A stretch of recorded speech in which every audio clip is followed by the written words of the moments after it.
Hey there, comic book community. Joe here, and welcome back to another edition of 360 Comics. Over the weekend, I attended my first ever live in-person auction estate sale. They had tons and tons of comics, and I walked away with a giant haul.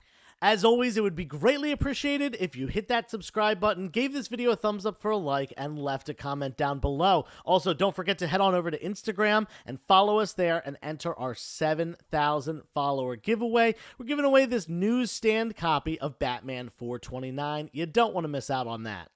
With the weather getting warmer, I decided to look for some yard sales in my area that could potentially have comic books, and I had absolutely no luck with that, but I decided to expand the parameters and the radius of that search, and turns out there was an estate sale within a reasonable driving distance. It was a little bit less than 2 hours away up in the Pocono Mountains, which, is kind of a long trek, but it looked like it was worth it. There were tons and tons of comic boxes in the pictures, and I even saw some keys that caught my eye that made me say, you know what, I gotta get up there. So I made the trek up there, and this place was really, really cool. I had never been to a live auction before, but it was kind of everything that you would think it would be, holding up the cards and bidding on the items, and some guy up there talking really fast and you trying to catch the numbers and not fall behind. I had such a great time at this event and brought home some really awesome books, which I'm going to show you in just a second.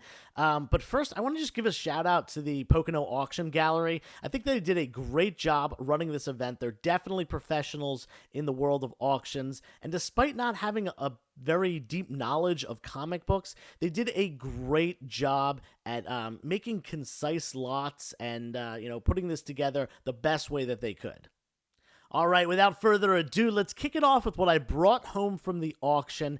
I bought about 20 lots over the course of the day, ranging from a small 6 comic book lot all the way up to one that was a full long box, probably 250 books. So in total, I brought home somewhere between 12 and 1,500 comic books. My car was packed, and there was some really good stuff in there. Nothing of extremely high value, but a whole lot of quantity of minor and medium keys with some good stuff sprinkled in. I'm going to show you the good stuff right now. First up, we've got Marvel Tales #1, featuring Peter Porker, the Spectacular Spider-Ham, his first appearance, a book that I've been looking for a while. I have the complete run of Peter Porker, his own solo run, 1 through 17, but I did not have his first appearance yet, so I am extremely excited to find this in there. And there was a lot of good books in that box. That was more of a mishmash box. This was in a box with a bunch of annuals that I got very, very cheap. We've got X-Men Annual 14, the first appearance of Gambit, formerly listed as first cameo appearance, but he's on multiple pages, in multiple panels, and has speaking lines. Key Collector has recently changed this to being the first appearance of Gambit, despite X-Men 266 coming chronologically, story-wise first. The book came out after. It's that simple. 266 is still the money book, but this one is definitely creeping up there in value as well. This book has eluded me for a long time. I'm glad to have it. We've got Venom, Sinner Takes All, number 3. Yeah, number 3. This is the first appearance of She-Venom. It's got this amazing cover as well. And it's a sought-after book. Kind of goes for close to $100 here. This is one of the more expensive books in this lot, even raw. And glad to have that one. Then we've got a book that spiked up, dropped down a little bit, but definitely will be on its way back up eventually. We've got Avengers 232. The first... people call this the first appearance of Star Fox. He does appear before, but he doesn't go by the name Star Fox. He goes by the name Eros, which is his name. He's the brother of Thanos and a character that's being played by Harry Styles. We got a little clip of him at the end credit scene from Eternals, and we're sure to see him more in the future. I'm very excited about this. In this book, he gets the name Star Fox, so this is kind of, other than his first appearance in cameo, he shows up in Iron Man 55 alongside Thanos. This is his first, real big appearance, and he's got an awesome cover appearance as well. So this is the book to go after, And like I said, it fell in value. It's definitely going to go back up. Next, we got Champions #1, the first appearance of the original Champions team, featuring Hercules, Angel, Ghost Rider, Iceman, and the Black Widow. Will we see this specific team in the MCU? Probably not. Will we see a Champions team at some point? I think so, and for that reason, I'm probably going to be holding on to this book for the long term. Next, we got the book that I showed you in the beginning, one that I think is criminally undervalued. This book spiked up heavily in price before the the Apocalypse movie came out. That movie was a complete dud. It was not good. I'm glad we're giving Oscar Isaac a second chance, but that movie was not good. That being said, this book, I think, is very undervalued for an early 80s key of a major character, first appearance, and just one of the characters that I think has to show up, eventually in the MCU, because he's a major X-Men villain. That's just my opinion. It might not happen, but I'm going to be picking up and holding on to copies of this book for the foreseeable future. Also in that X Factor run, a book that is dropped pretty heavily in value over the last year. I'm not sure why, but we got X Factor 24. This is the first appearance of Archangel. This book was selling for like $60, $70, and it's down kind of like below $50 at this point for high grade. Was really surprised to see that, and I've even seen it for like as low as $25 with some spine ticks. So I'm not sure what to think about this. I think it's a good pickup and a good hold, especially if you can get it for a low price. So I'm probably going to be holding on to this one. Now, this next thing, I was a little confused because I've never seen this before. This is an X-Men mutant trivia book, and it has an insignia stamp from Xavier's School for Gifted Youngsters. This is pretty cool. It's like a newspaper kind of pamphlet kind of thing. And sorry, the top's a little messed up because unfortunately, it's a little bit taller than a comic. So when it was in with a bunch of comics, the top was getting smushed down. I'm going to see if I can press this thing out.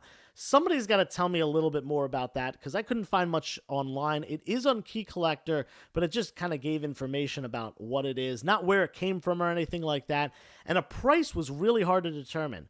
Key Collector said high of 45, but I went online and one had sold for 17 recently, or best offer was taken on like $17.99.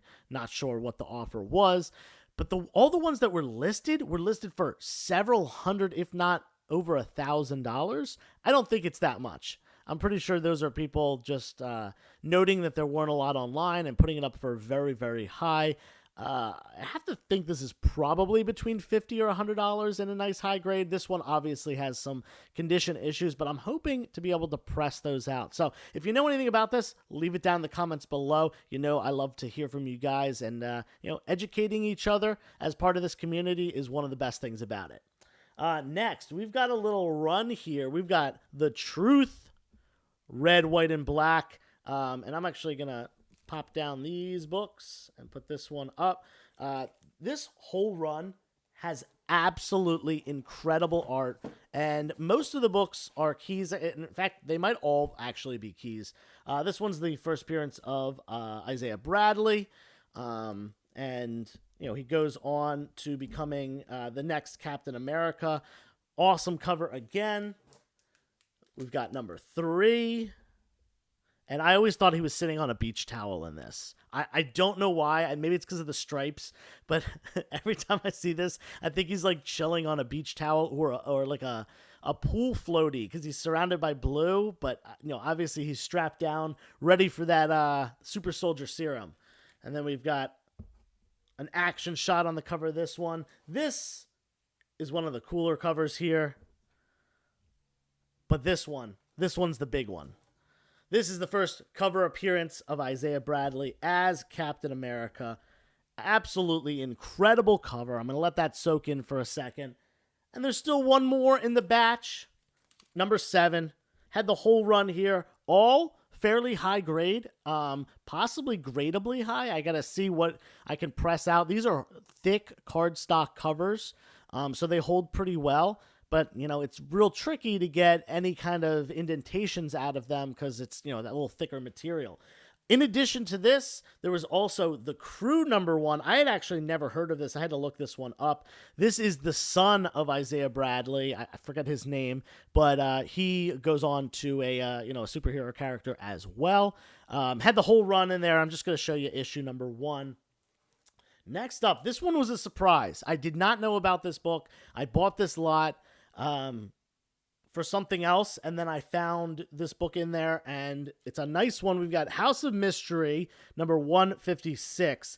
This is back when House of Mystery was doing it was almost like a crossover, or like not a crossover. I don't know what the term is, but like they were featuring Dial H for Hero. That was like the main storyline, and this was the actual first one that they included Dial H for Hero in the story on the cover, and it's also the first appearance of Robbie Reed. Now, for that reason, it becomes a pretty notable key, which ties into this next key as well. The first appearance of Robbie Reed as Plastic Man, which is the first Silver Age appearance of Plastic Man. Unfortunately, this cover has a bunch of marker on it.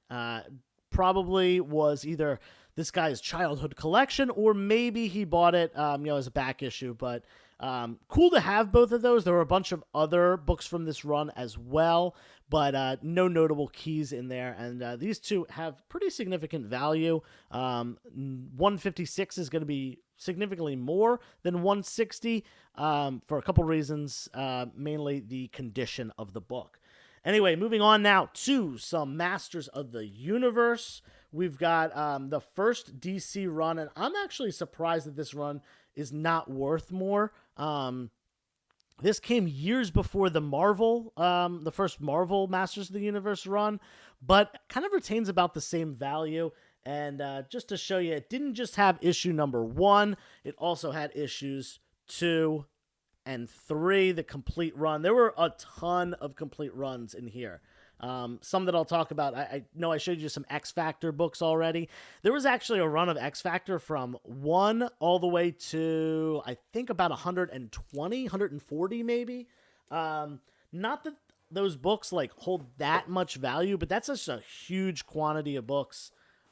And there are some keys in there, a lot of like $5 to $10 keys, but of course the higher value stuff that I showed you already. There was also an entire run of new X-Men in there. This book, most notably being the biggest key in that run, #128, first appearance of Phantom X. And yeah, just an absolutely amazing cover. Hands down, one of the best X-Men covers of all time, in my opinion. Great one there. Then we've got Fantastic Four #244. Definitely a hot spec book right now. First appearance of Frankie Ray, and I personally think we'll see this character in some facet in the coming years of the MCU once the Fantastic Four are introduced, and they'll have supporting characters, and this is definitely a big one of them to have. I got this lot really cheap. This was a nice like Bronze and Copper Age Fantastic Four run. Tons of keys, a lot of stuff that's like in the $5 to $10 range. This obviously being the biggest book of that lot. Then, man, I bought a whole Superboy lot, and really I bought it for this book right here. This is the one that holds value.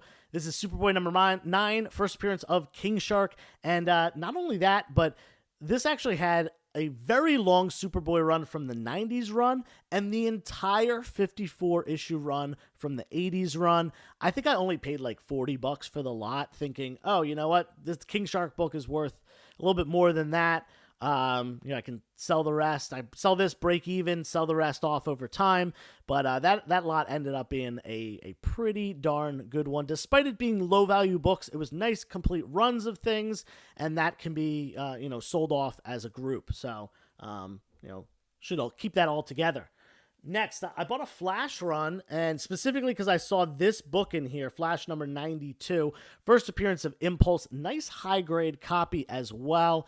I should note that all the books in this collection were bagged but not boarded. So as far as, dirt and dust, they were good, but unfortunately, there were lots of spine ticks and bends to the book because there was no board keeping them up straight. So, definitely something to note, especially with the books that I do want to get graded in this lot.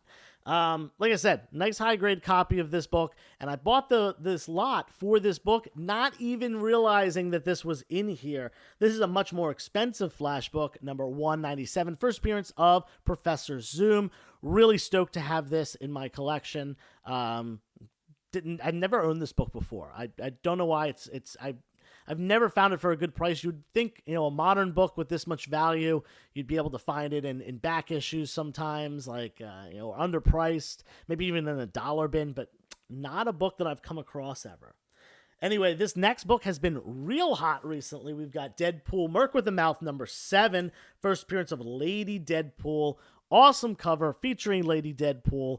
And this whole run was in there. I actually got the whole run of Merc with a Mouth, which has a lot of homage covers to horror movies. They kind of did that before Stray Dogs ever did that, and did a great job including Deadpool in them. They're a little bit more comedic than the Stray Dog ones, but yeah, this is the big key from that run as well. Now, speaking of full runs, there was a almost full Wolverine run. It was like issue 1 to like 125. Absolutely massive run. I got it for a steal of a price. I can't remember the exact price I paid for it, but issue number 1 is a pretty nice book. Not to mention issue number 8, this classic cover here with Joe Fixit version of Hulk. Of course, the Sabretooth cover on number 10, unbeatable there.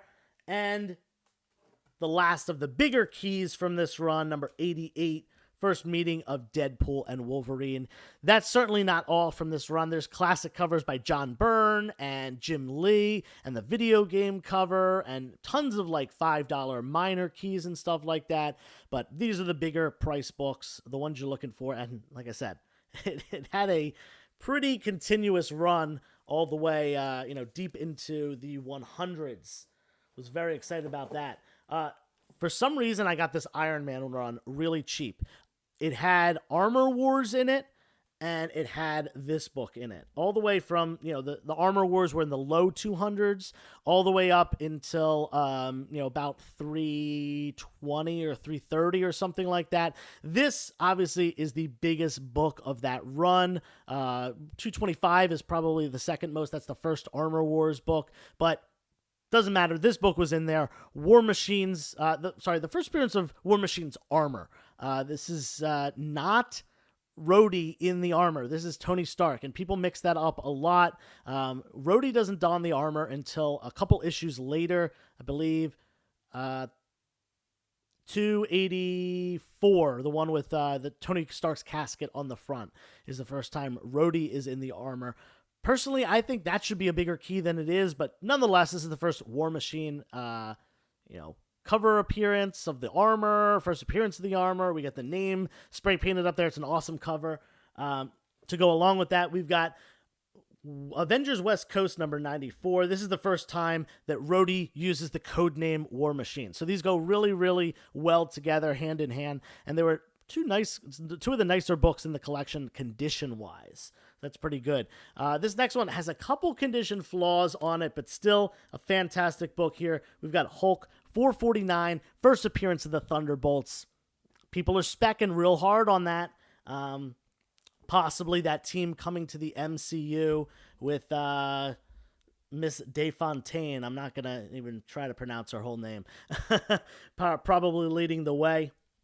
Then we've got Marvel Special Edition number 16. This was the second appearance of Shang-Chi, and a absolutely fantastic cover, in my opinion, as well. Very Bronze Age with that border at the top. Nice book there.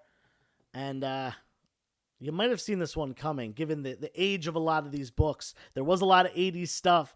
There was a whole run of Secret Wars and Secret Wars 2 and Contest of Champions in a batch together, and I was able to pick it up for a reasonable price, and number 8 was probably the best condition book in that lot. I was extremely happy when I took it out and looked at it. A nice high-grade copy of that book. Can't have enough of Symbiote Spider-Man, one of my favorite versions of any character ever. Speaking of Spider-Man, we got Moon Knight 57 with this plat cover featuring Spider-Man, an homage to Todd McFarlane's art, and classic cover.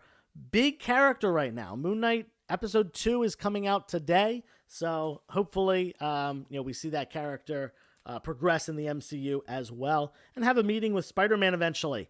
Look at that 80s collection. This ties in with Secret Wars and, the first symbiote suit. These books all seem to come together. Tales of the Teen Titans, number 44. This was actually in a box with a bunch of New Teen Titans Volume 2 books with the 1984 run. This is from the 1980 run. It was in there, and I don't think a lot of people dug down enough to realize that it was in the wrong grouping of books, and I was able to get this one for a sweet price because it was misplaced a little bit. There was a Teen Titans run. I think it was issue 1 through 30, and then the books beyond 30 were put in the volume 2 run. So I think a lot of people got a little bit mixed up. Now, as amazing as all these books were, it doesn't hold a candle to the next one. A very rare book, in fact, a print run of only about 25,000. Featuring the first appearance of a character who's coming to the screen soon, we've got Vengeance number 1. First appearance of America Chavez. This was a bundle that I knew I really wanted to pick up, as long as it stayed at a reasonable price, and it did. I was actually very surprised it did, because a lot of the more expensive books went for a lot of money. Now, not only did I get this, I got the rest of the run as well, which it's just amazing cover after amazing cover, all Dell'Otto stuff.